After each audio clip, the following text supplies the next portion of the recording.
Welcome to Mindflow Radio.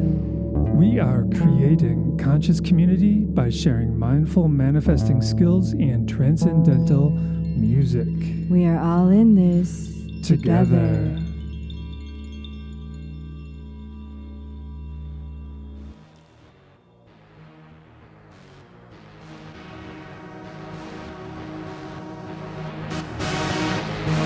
It's a love rebellion.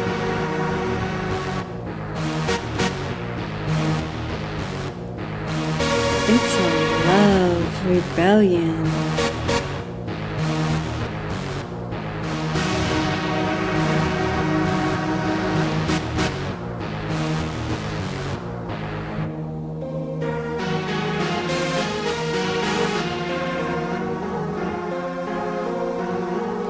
Let there be peace. Let there be peace. Let there be peace. Let there be peace. Oh my busy mind, how you do spin in so many directions, holding your many plates, thinking. Oh my busy mind, how do we let go of the past patterns and pave our way into the new world, free.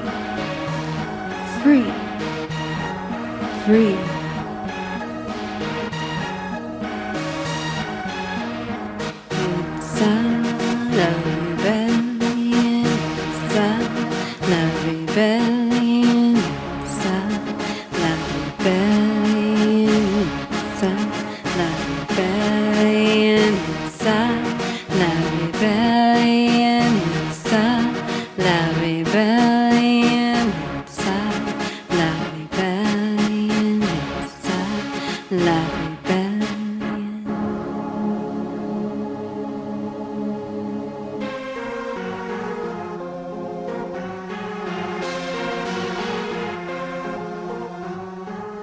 Let there be peace.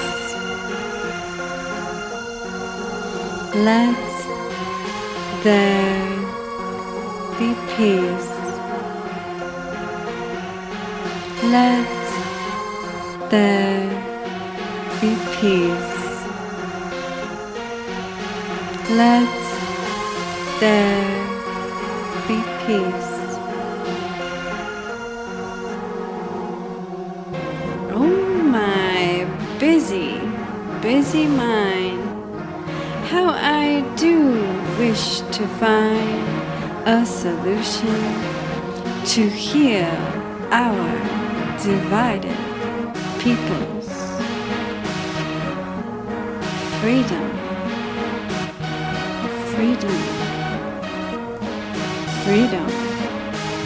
Oh my busy mind, it is time to be at peace and take a breath. Be centered in this moment. In this moment. In this moment. It's a love rebellion. It's a love rebellion. It's a love rebellion. It's a love rebellion. It's a love rebellion.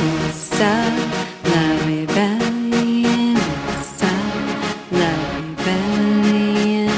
It's a love rebellion.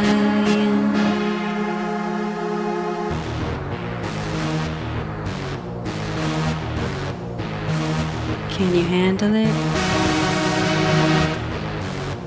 Love one another.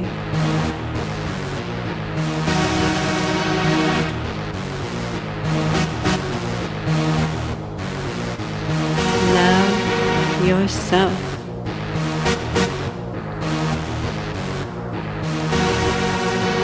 Unconditional love.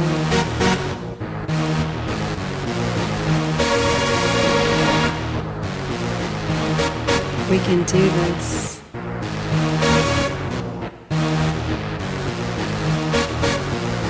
Together.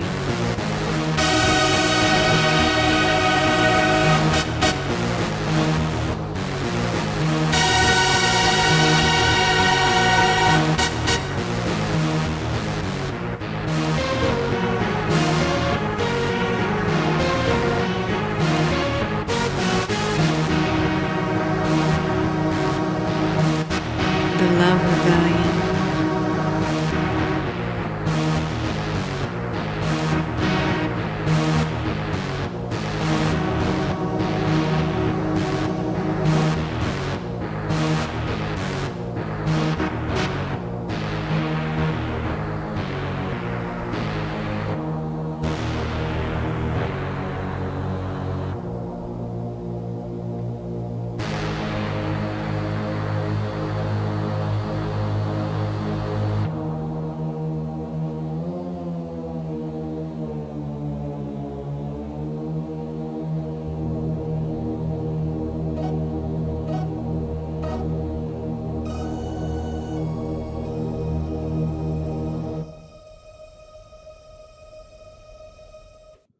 Mindflow Radio. Mindflow Radio. She's Jalen. And he is Monte. And here we are. Yeah, the eternal present. Thank you, universe. Yeah, we're still kicking. Yeah, that song was proof of it, too. We're still creating and moving. Yep. And that was like the latest version of the Love Rebellion. Mm-hmm. It's a song in 11. And I don't know, I've been experimenting with kind of like that techno sound with it. Mm-hmm. I like it. I don't know. Yeah, it makes us think of dancing. Well, it's a good way to get a point across, I think. It's just like a powerful rhythm, powerful, little melody thing going on. And Yeah.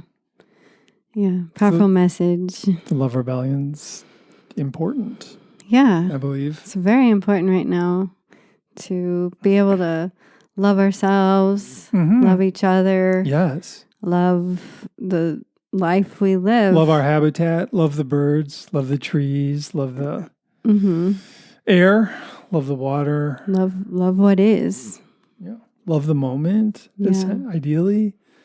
And then if you really want to be a radical love warrior, you have to take Jesus into follow his teachings of love your enemy. Mm-hmm.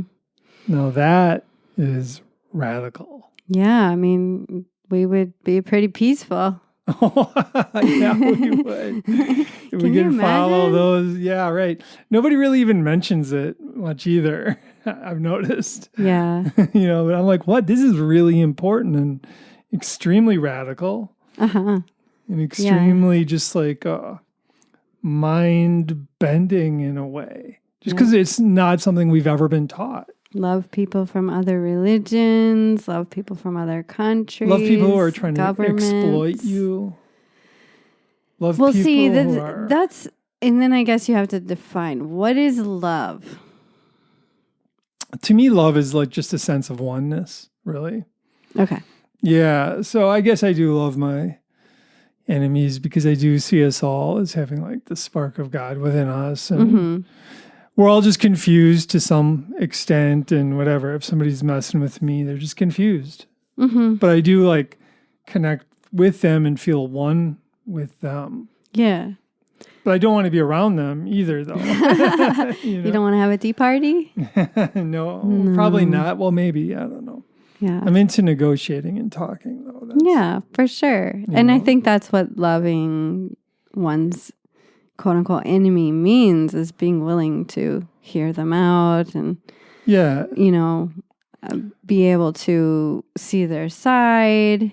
Yeah. And if they're doing the same for you, then they would be able to see your side. Right. We could come to compromise. We could come to understanding. It's true. It's like the opposite of love, essentially, perhaps, is just judging others.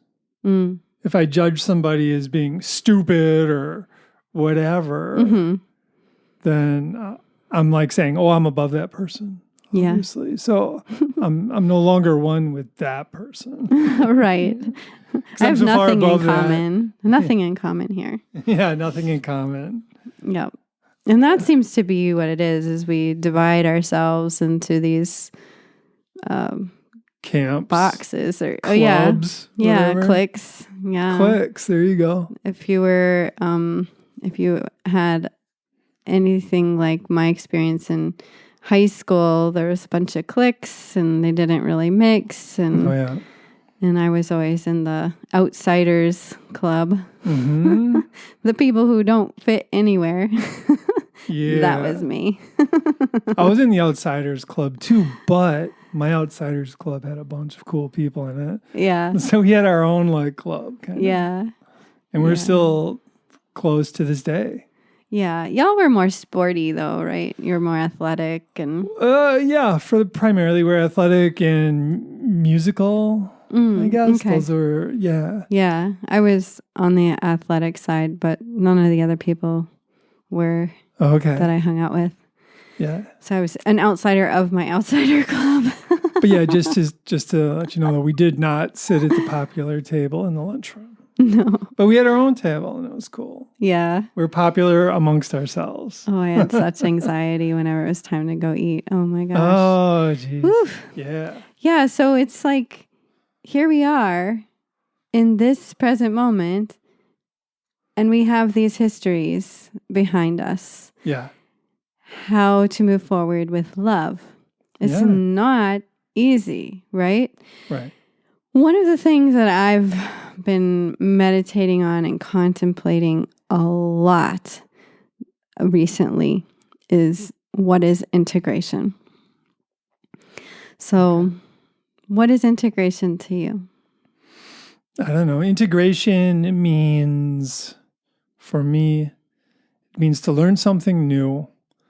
And you learn it so well that you create new neural patterns in your brain. And it becomes part of your subconscious as well. Okay. And then it's an integral part of your mind in your brain at that point. But if we just learn something and just, oh yeah, I know that now, and then go on to the next thing, and then it never really gets into our subconscious, and not many neural connections are made, and those are probably lost. So to really integrate something, I think we need to really practice. Mm-hmm. Practice and repeat it somehow over in our minds or over in our bodies or whatever it is we're trying to integrate. Okay. Because it takes work. Mm-hmm. You know, it's not just taking a pill and it's like all done for you. Mm-hmm. It's like, no, I gotta like do this. Right. Yeah. So integration to me is similar, but the way I've been thinking about it lately is more on integration of whatever's going on. So say I'm feeling pain in my shoulder. If I want to integrate it, I have to let myself feel that pain without exaggerating it and without muting it. And in my mind, I'll say, I integrate this pain. And I just feel it, and it almost, it's such an interesting feeling as I'm going into it, and I'm kind of chanting, I integrate this pain, I integrate this pain. And eventually it just kind of dissipates. Interesting. And it's the same with integration of pleasure, because we can be like, yeah, going to a party, woo, and just like jumping up and down, woo, woo. But you have to integrate that pleasure as well, or it's just outside of you. And for you to have pleasure, you have to go to another party or another super exciting event or roller coaster, whatever it is. But to integrate joy or integrate pleasure, you have to feel it, absorb it, be it. And as you do that, then it's almost as if it's inside of you and therefore you don't need to chase it. Yeah. So what I'm hearing as far as the pain goes, it's like just this, it's an acceptance almost. Well, it's acceptance. It's such an interesting thing. I got this idea from a meditation that I experienced at the Wilderness Wellbeing Retreat. A woman guided a Reiki meditation the next morning after the main day of events. Yeah. And she guided this Reiki journey, and I had this run-in with these alligators in my journey, and the alligators just kind of were guarding a gate, and they moved their heads slowly to one side to kind of usher me through the gate.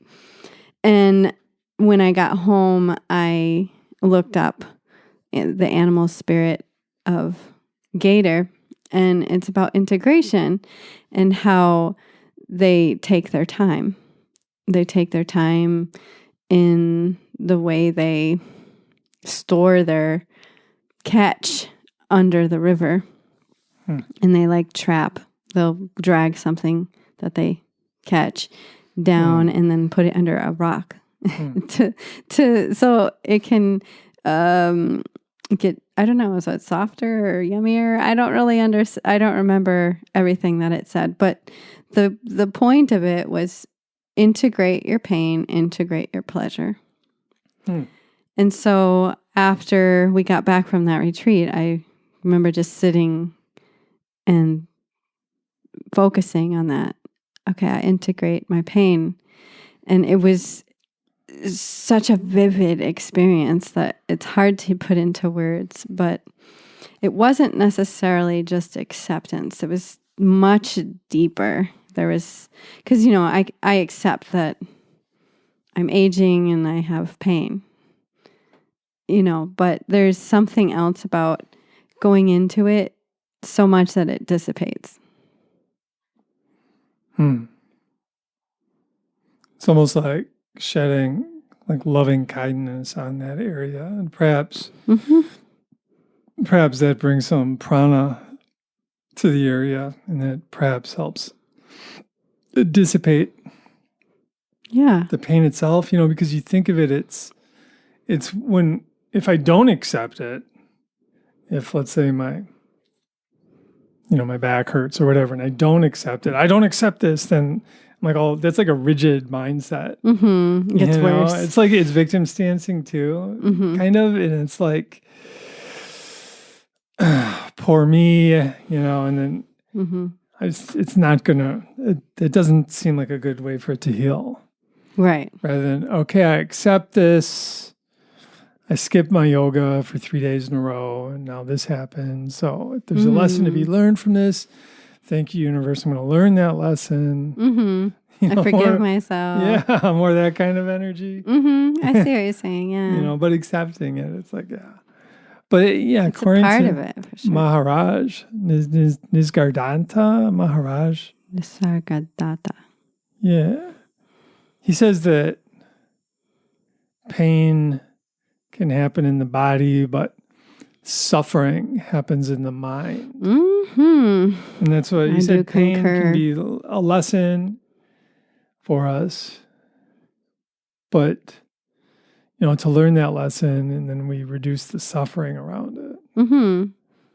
Yeah, to learn the lesson is to integrate it, is I guess what just went through my mind, because you're kind of absorbing it. And just what you were talking about before, integrating new things that you learn, that integration into the procedural memory, it's soaking in there. Yeah. And then you don't have to think about it anymore. It just happens. Yes. And that's how changing these neural patterns of thought, if you're anything like what I've went through of just being a very negative-minded person that sees all the bad things in the world and feels all the bad things around me and sees all the messes and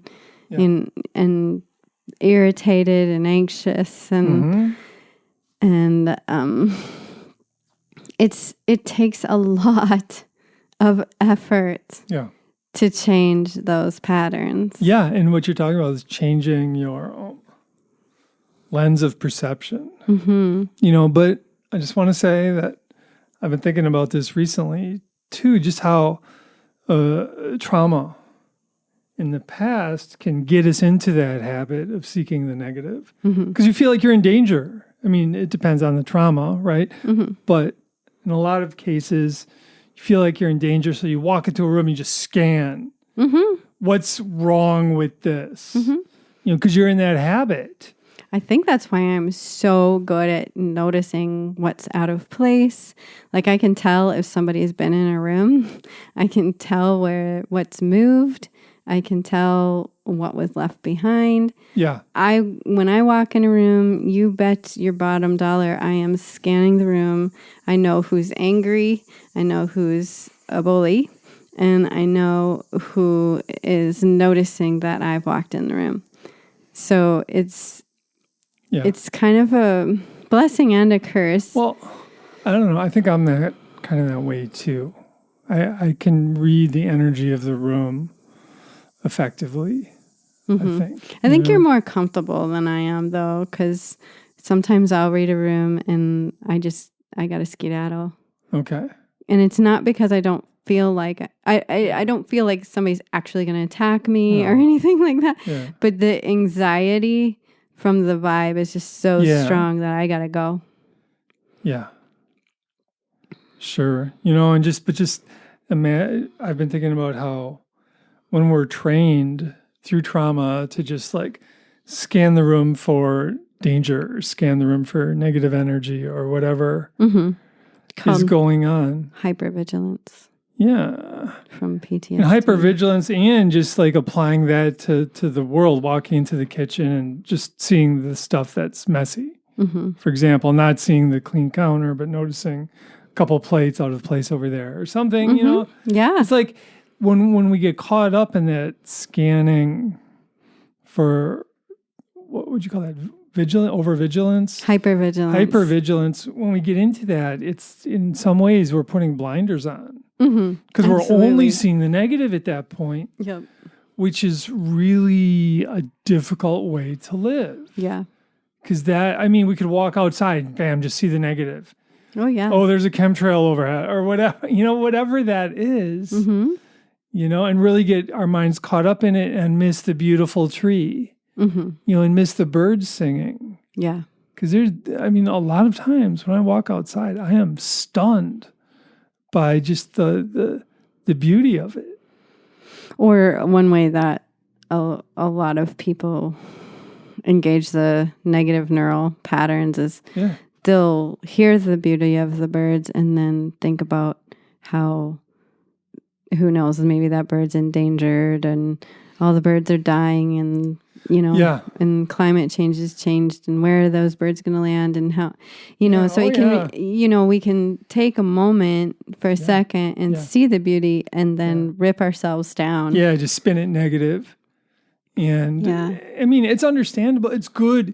And I'm not saying like ignore the negative stuff. I'm saying mindfully see the entire picture, and you got to figure out what that is, and it's beyond what they say on the TV. Oh, yeah. Example, they don't talk about the good on TV. No, they don't.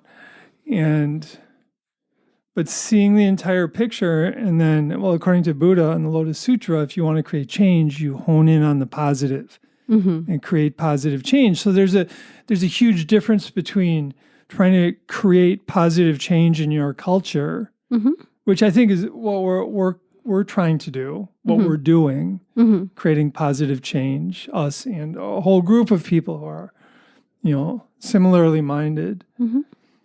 Then there's a big difference between going about it that way than fighting the evil. Because fighting the evil, it just turns into another war. Yeah. Essentially against some people or some group of people. And we're going to war with them, and then it just turns into this negative mess, typically. And just imagine how if we could love our enemies, like you were saying, it's kind of the same thing. Right. And then, boom, war would go away. Boom. And we could really fix our habitat. Yeah. Which I think we will do. Yeah. And I don't mean to, and I guess what I'm trying to say is I'm absolutely in 100% agreement that yes, there are bad things happening, but to be a part of the change, we don't want to be frozen by the bad things, Right. I know that my sons talk about how their generation is very upset and concerned that there won't be a world and they shouldn't have kids, and they just don't know how to go forward in the future and have any hope. Yeah. And that, one, breaks my heart, and two, gives me, I guess, mission and focus on spreading and sharing the idea of, even though the world is as it is, we can focus on our mind and our mind's function and our body's function, and that evolution of our bodies. Because as we continue to breathe the air, as we continue to drink the water, as we continue to be a part of the world that we're in, it will adjust. That is something that our bodies have done for thousands and thousands and thousands of years. They have adjusted to the changes around us. They've adjusted to temperature. They've adjusted to minerals, lack of minerals, and so on and so forth. So it's to give back our young people's hope, in a sense, is to have hope ourselves. Well, yeah. So many of us don't have hope. No, we've been trained not to have hope. Right. I believe. And I don't buy it personally. I have lots of hope. And I mean, in 200 billion years, the sun is going to grow huge and eat the earth anyway. I mean, we got to keep things in perspective. Right. I mean, but yes, we can make our air cleaner and we can make our water cleaner. It's not rocket science. Okay, let's talk about the air. People complain about the air. Okay, how do we make the air cleaner? Number one, let's stop the wars. Stop wars. Because you know something? Wars are like the biggest polluter in the world. You can imagine how much pollution a war creates. Bombs, besides all this terrible karma. Yeah, shooting uranium-tipped bullets around. I mean, that's war. So let's stop the wars. We want to take care of our habitat. Okay, let's stop the wars. Let's move away from internal combustion engines. Let's move towards let's move away from plastic. Let's make plastic out of hemp. Let's make solar panels out of hemp. I mean, there's all these solutions that are pretty obvious and pretty simple. But if I'm freaking out about what somebody's telling me on the TV, I'm not seeing these options. Right. Because I'm really hyper-focused. Yeah. I feel like the image that went through my head as you're speaking is the effort that it takes for a train to change direction. Oh, yeah.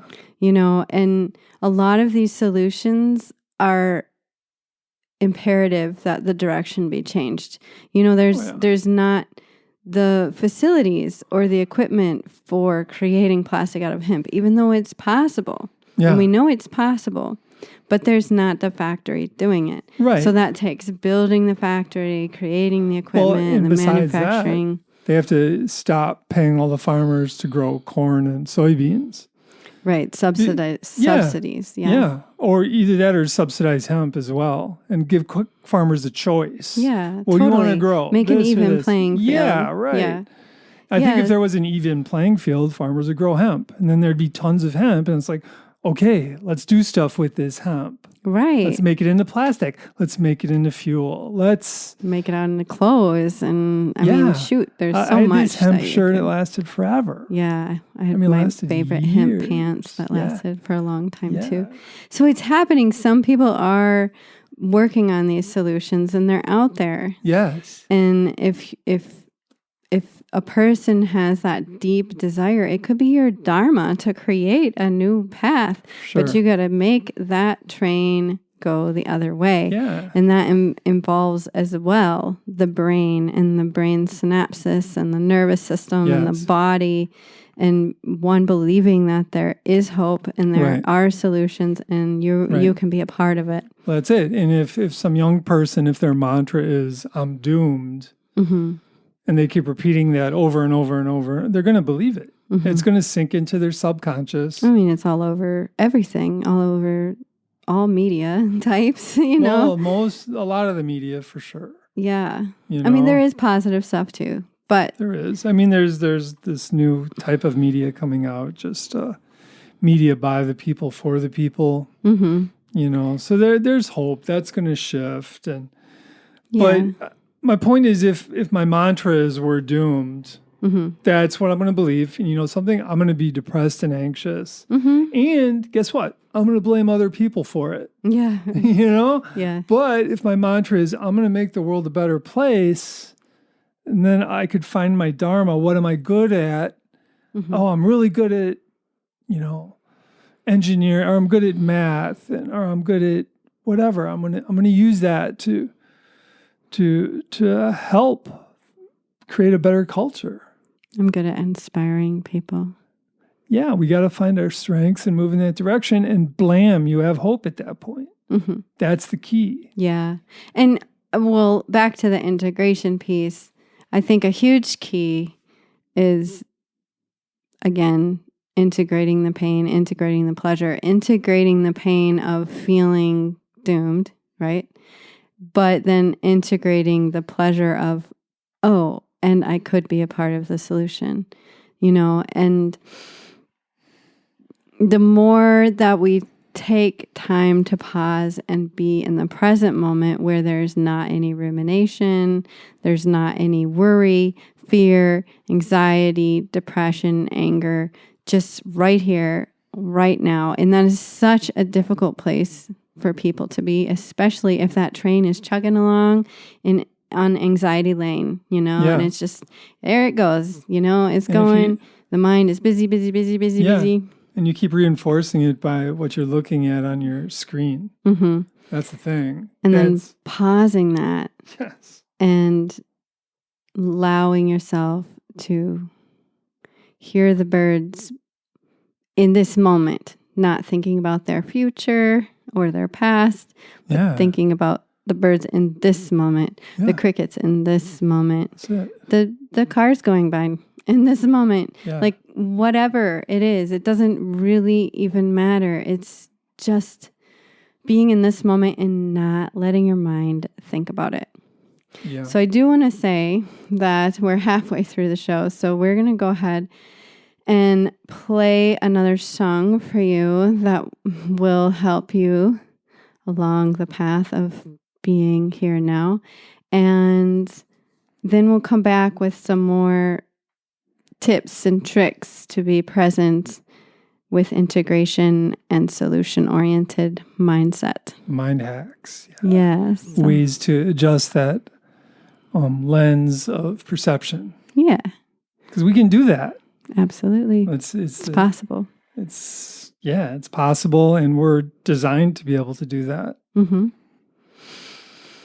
Let's become empowered. That's really the key to psychological health, feeling empowered. Yeah. All right. Enjoy.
energy, friends.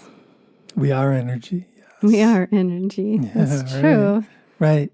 Well, at least according to string theory and modern physics, all matter is just comprised 100% of energy. Mm-hmm. So that's the foundation of reality. I thought it was 99.99%. Nope. Okay. 100%. All right. Yeah, there's 99.99% space. Oh, okay, that's what it is. And there's little bits of matter. Mm-hmm. But the matter is actually 100% energy, and so is the space. Yeah. You see, so Yeah. that's that. In reality, we're actually these glowing, beautiful strings of energy, all of us, Mm-hmm. in this world, and everything around us is also glowing strings of energy. So that's reality for you, I guess. Yeah. Snapshot of it. Snapshot. Yeah. So back to what we were talking about earlier. And now we're going to share some solutions and tips on how to be mindful in your integration and finding hope and solutions. Yeah. So the first one that I want to share, which is in the song, is surrender. And there's something really potent about surrendering to what is, which is, again, acceptance. But it's a little deeper than just acceptance. It's this surrender which leads to faith and trust that it is what it is, and we're going to do our best while we're here. And we're not going to last forever. So we are here for our time period to do what we can to improve our soul's existence in all of time, which is beyond this earth, in my opinion. Yeah. Yeah, surrender. I like acceptance. Mm-hmm. I guess surrendering to the present Mm-hmm.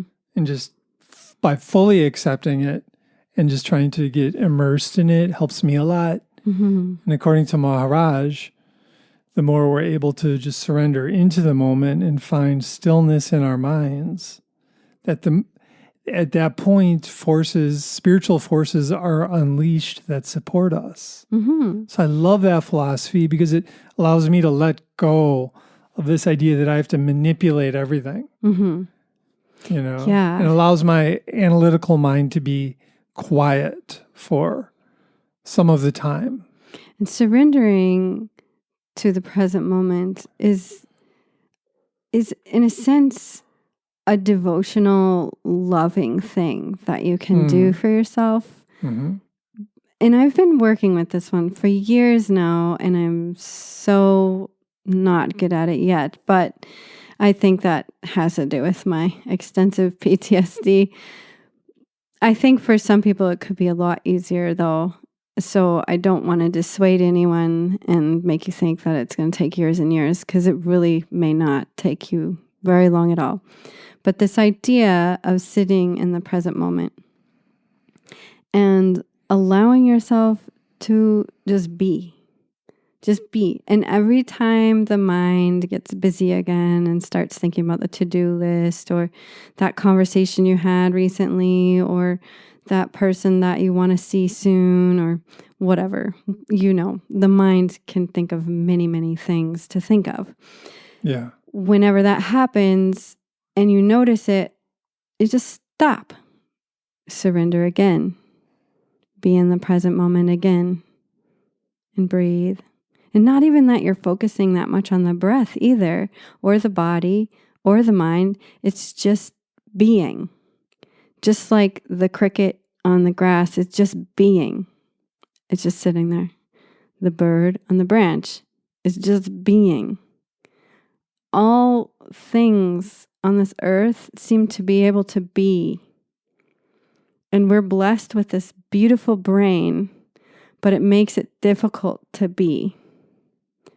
And when we can just be, then, as you were saying, all of these magical things unfold from the universe saying, you did it. Yeah, right. Right. I love that. Yeah. According to Maharaj, every time we're able to get to that place of stillness, that the spiritual world takes note and kind of marks it down. I think of it as like you get a check mark. And then maybe after 5 check marks, it's like, okay, time for a synchronicity. After That's 10 funny. check marks, okay, time for a mini miracle. Boom. Something like that. I Yeah. like that. Yeah. And Yeah. So that in itself can give hope. for sure. For sure. And just understanding that there is most likely such a thing as a spiritual world to begin with is a hopeful thought, I think. And I mean, by surrender, we're not saying just give up. It's not that way at all. It's like, no, we're being very proactive at working with our own minds. Training the mind. Yeah, training the mind, is not finding easy. moments of It's stillness. far from giving up because if yeah. you try it,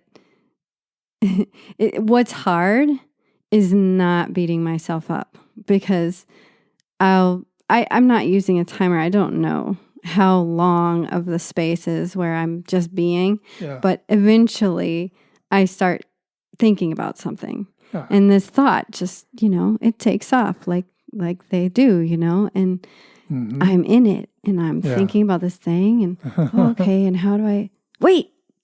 I'm thinking. Okay. Stop. Breathe.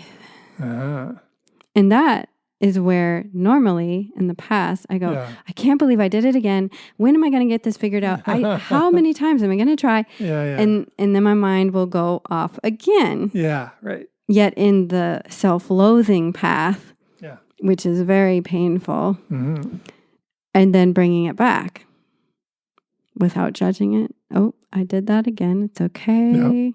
So that's the hard part. Well, in reality, every time you bring the mind back, that's when you're training.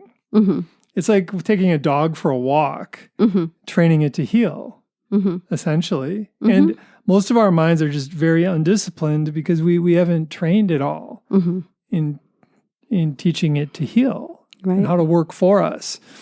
But once we're able to find those moments of stillness, whether or not the universe, even if the universe doesn't support it, it's still psychologically a healthy thing to do.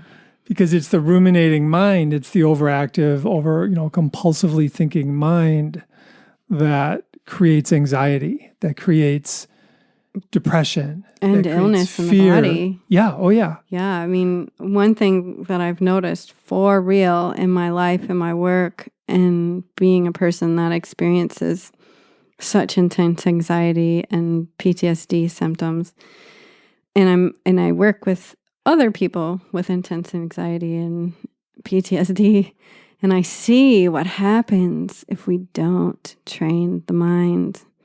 And it can be a very painful route.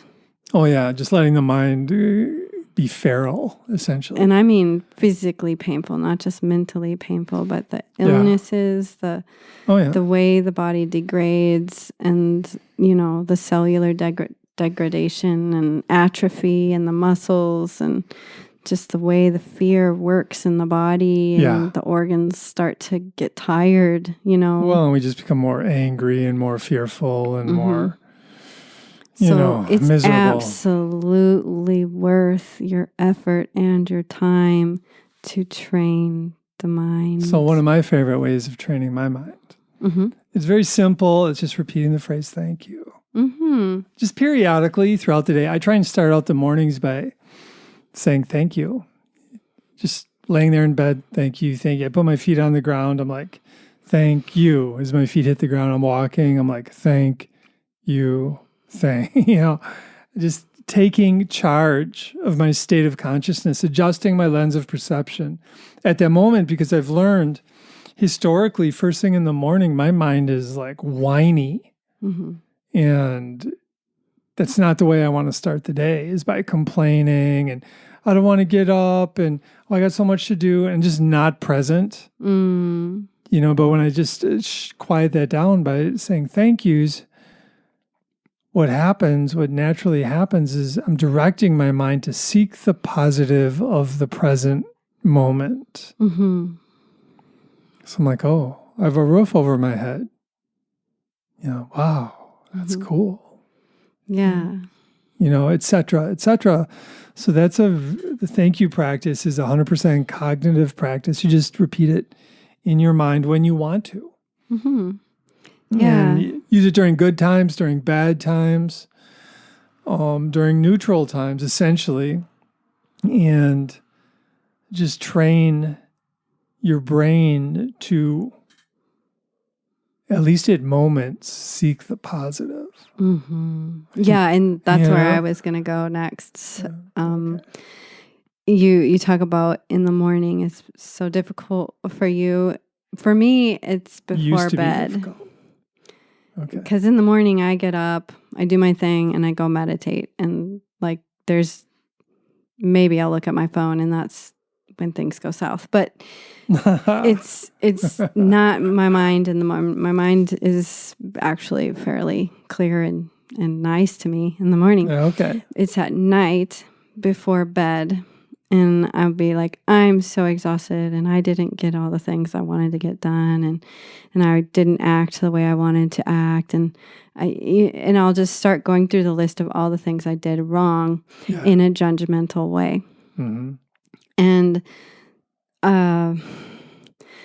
what I'm trying to do is to see the positive, to think about the things I did right, to acknowledge the things that I messed up, but think of how I would like to do it differently tomorrow, and to basically try to be nice to myself as I'm laying in bed and trying to get comfortable.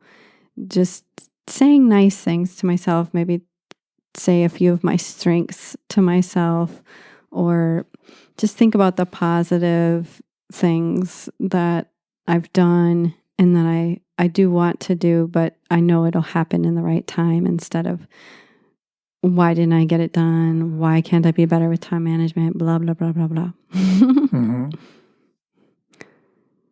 All right. Yeah. Seeking the positive. Mm-hmm. And another way for me too, actually, is just playing music.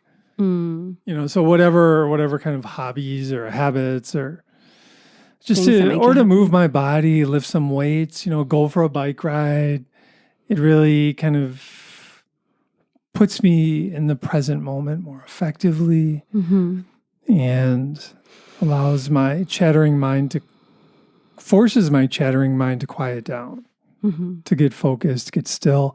I mean, and all great athletes are in some ways master of their minds, because they're like, they masterfully get into that flow state, right? And the basketball player who's not missing a shot, or he's definitely in the flow. He's in the zone. His mind is focused and clear and wide open and present, mostly present, with moments of analysis, but mostly present, and just he or she feels great. So the great athletes are actually great teachers for me. And so I just try and emulate that with my own mind, just periodically throughout the day, get in the flow state, and another technique I use is just the optimal breathing, which is, as I'm breathing in, I'm just feeling my ribs expand underneath my armpits, because when I'm stressed, my breathing is shallow.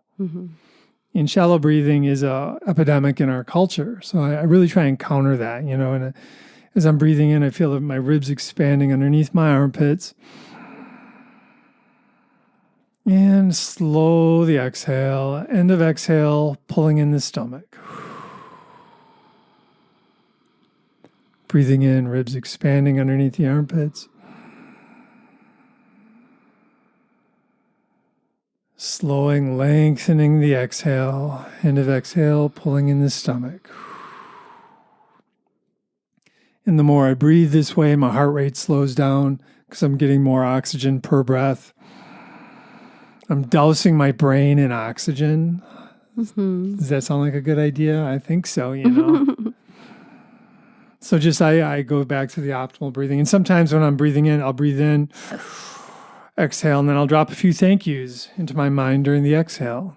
Thank you, thank you, thank you. That's how I walk through the store a lot. I'm doing optimal breathing. And I'm saying thank yous in my mind. Mm-hmm.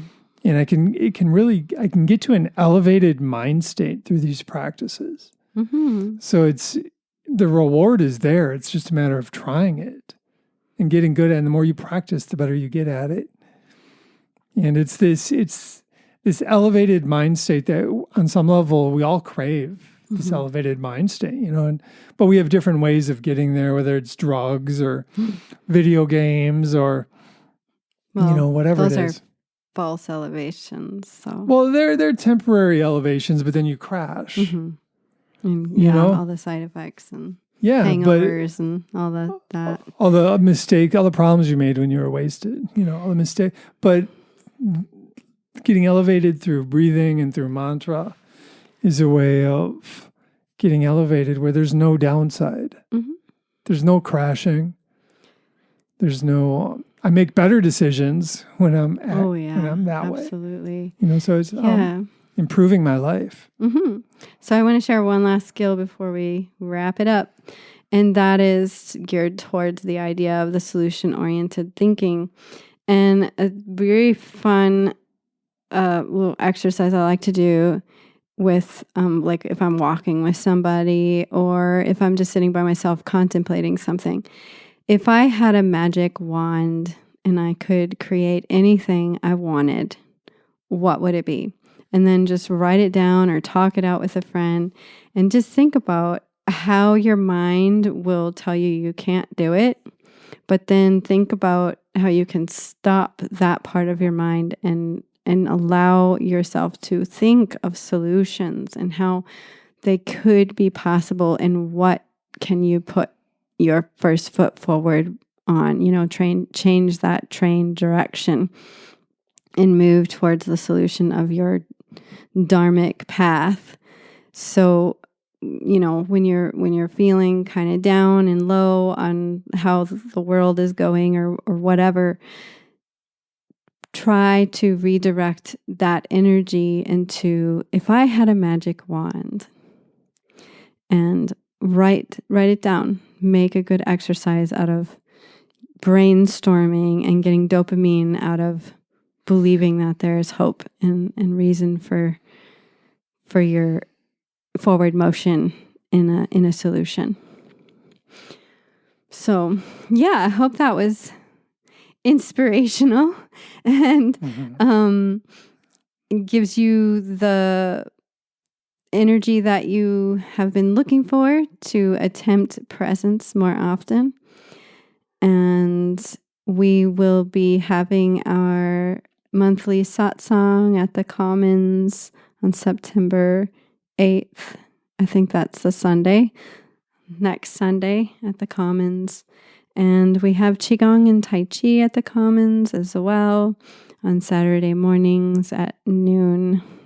And it's a great, gentle movement that we have available for our community. So we have the Wilderness Wellbeing Retreat in Madison on September 16th and 17th. And you can find more information if you look on, I'm actually sorry to say, I think that only information is on Facebook. And it's a Wilderness Wellbeing Retreat. And the address is on there and more information. So we hope you have a great month. And is there any final thoughts you have for our listeners? Yeah, we're also actively teaching on Insight Timer. I have a class every Monday at 8:30, advanced mind training. And Jay's got a class every Wednesday at 8:30. Yep. And that's astrology and mind skills. Yeah. Astrology and meditation. Oh, okay. Yeah. So that's a good way to see what we're up to and join the party. Yeah. Yeah. Be a part of the love rebellion, y'all. Yeah, that's it. All right. Have a beautiful month. Share this with your friends and be in touch if you have any subjects you'd like us to speak on. Be well, y'all. Peace and love to you all.